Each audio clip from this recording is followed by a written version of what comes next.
So what is a quadratic equation? A quadratic equation is basically a polynomial with 2 degrees.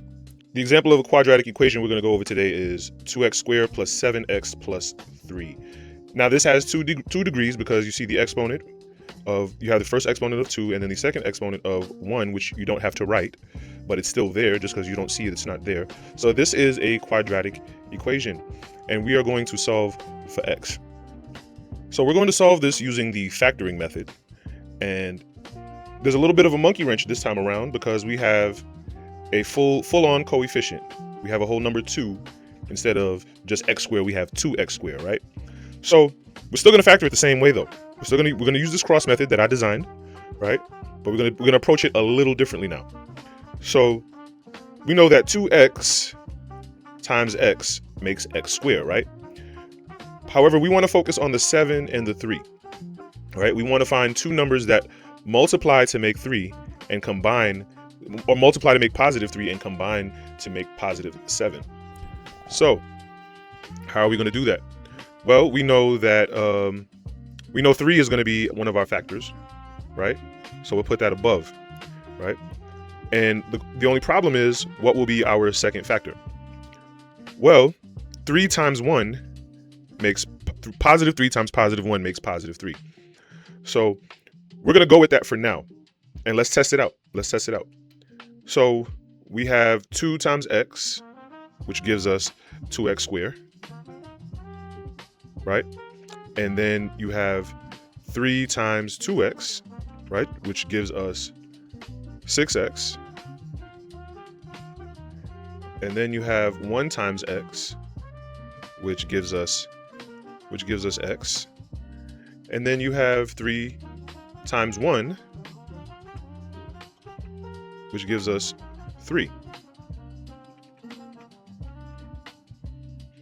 So you see what's happening here. You see what's all coming together. If we combine the like terms, we have 6x and x that are like terms. If we combine those, that gives us 7x.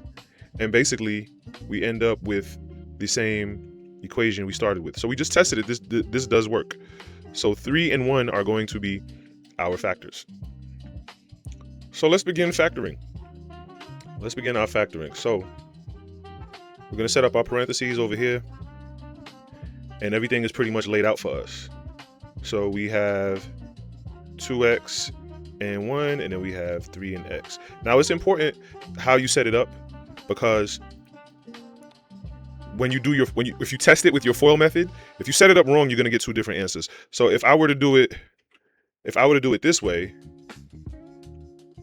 and then fill it in, so I'll say 2x plus 3 and x plus 1, it's an entirely different answer. And if I graph it, it wouldn't come out correct.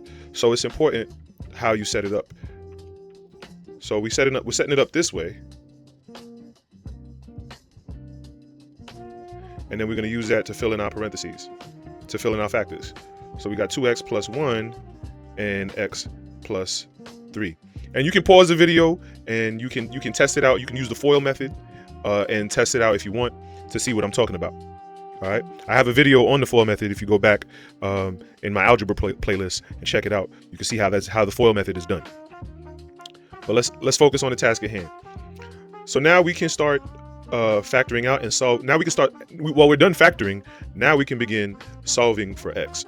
So let's put a nice little separator here. Let's put a separator here. And then we can start setting up. So now we can say 2x plus 1, we can say this equals 0, and then we use that to solve for x. And then we can say x plus 3 equals 0, and use that to solve for x. Remember, a quadratic polynomial will always have 2 answers.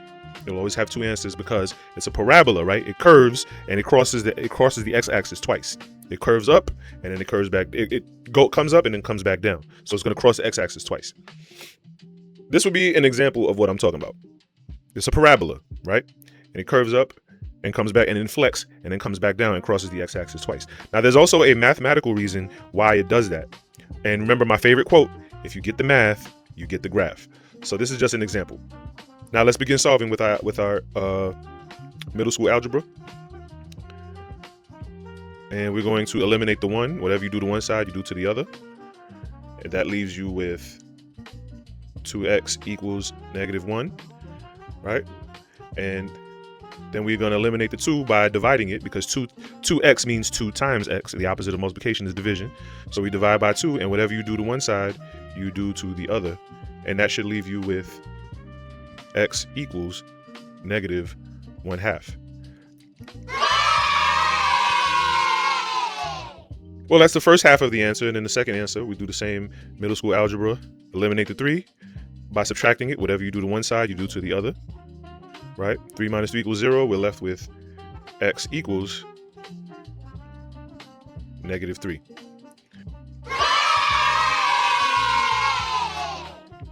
So I know you're wondering, how would this look if we were to graph it, right? How would this look if we were to graph it? So let's create a real quick graph. Real quick, real simple. So if we were to graph it, remember it's 2x squared, right? So the first degree is a positive degree. So that means the parabola is going to open upward, right? And we know that the two x's, our two roots, are -1/2 and -3. So we know which side of the y-axis they'll be on. They're both negative. They both have a negative x, so they're going to be on the left side of the y-axis. And it opens upwards, so that means it's going to come down and inflect up and inflect back up. And it's going to cross the x-axis twice, because the first x is -1/2, and then the second x is -3. So it's going to cross the x-axis twice on the left side of the y-axis. So this is what I'm talking about here. If you get the math, you get the graph.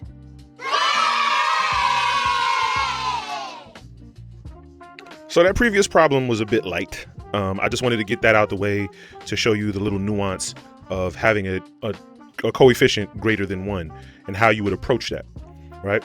And we solved it using the factoring method. Now you see this beast I have up here, right? And there's a reason it's set up this way.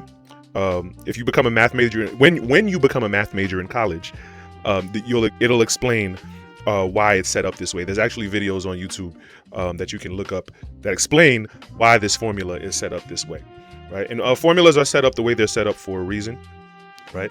This particular formula is used to solve quadratic equations when the factoring method does not necessarily work, all right?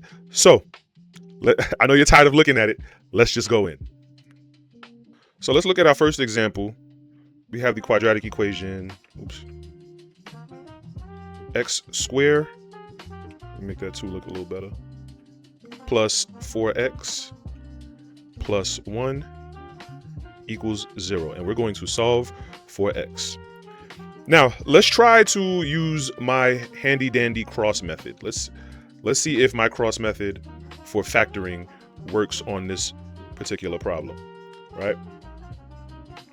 So we know x times x makes x squared. Okay, good, we got that.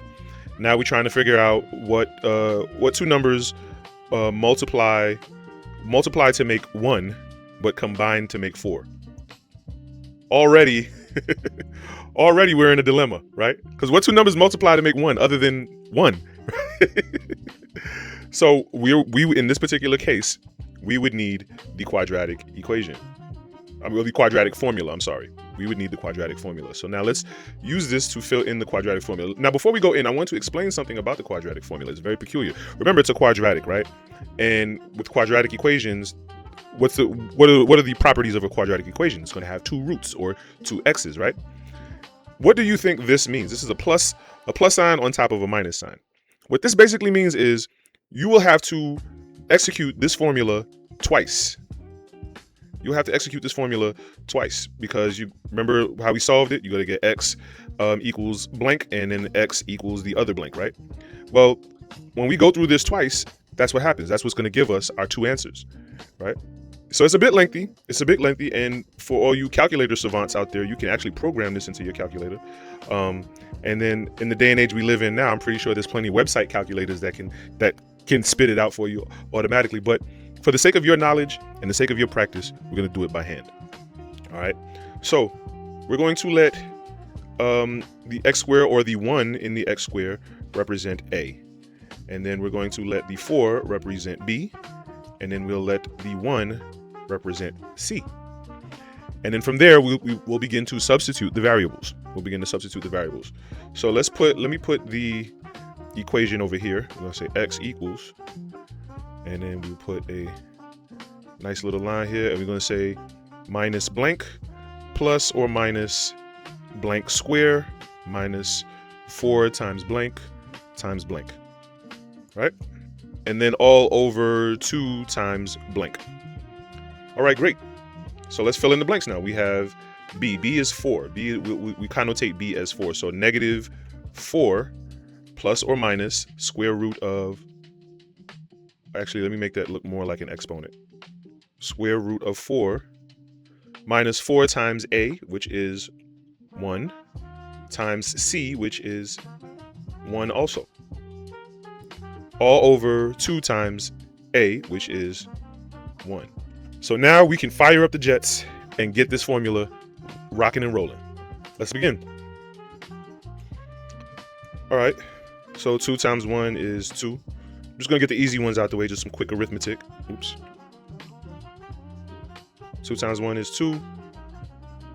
4 squared is 16. 4 times 1 times 1, negative 4 times 1 times 1 is negative 4. And then you have negative 4 plus or minus. Plus or minus the square root. All right.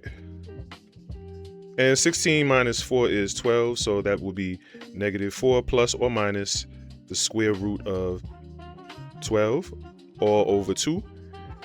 And the square root of 12 is 2 square root of 3.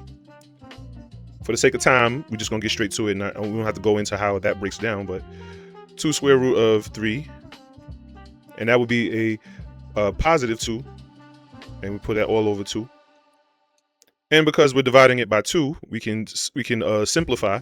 So negative 4 divided by 2 becomes negative 2, and then the 2 is divided by 2, it becomes 1, and that eliminates it. So we have negative 2 plus or minus the square root of 3. And we're almost done. So now, because remember we have our 2 roots, that plus or minus is going to play a pivotal role, right? So now let's take a look. So we have, so if it's going to be plus or minus, we'll say x equals negative 2 plus square root of 3. And then the other one will be x equals negative 2 minus the square root of 3. And now we have our 2 roots, and we have officially solved the quadratic equation using the quadratic formula.